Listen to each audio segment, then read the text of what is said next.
Welcome to Sweet Life Beat Life. We hope this video helps.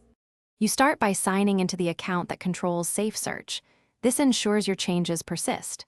Once signed in, open the browser or the specific app where you saw restricted results. Next, go directly to the search engine settings or the account privacy section. Don't wander through menus. Make sure you're using the correct profile if multiple users exist. This initial focus puts you where the toggle lives so you can change it quickly and accurately.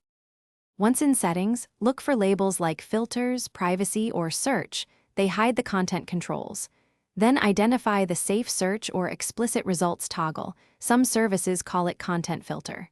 Turn that toggle off. You may see a confirmation dialog or an additional save button, so make sure to confirm.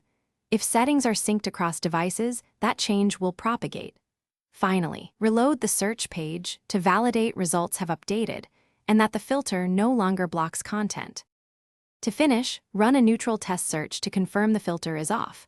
Results should broaden immediately.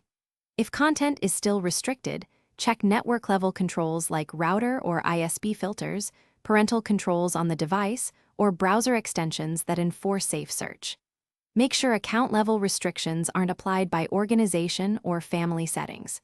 If problems persist, sign out and back in or restart the browser to force a refresh. Thanks for watching. Consider subscribing if we helped you.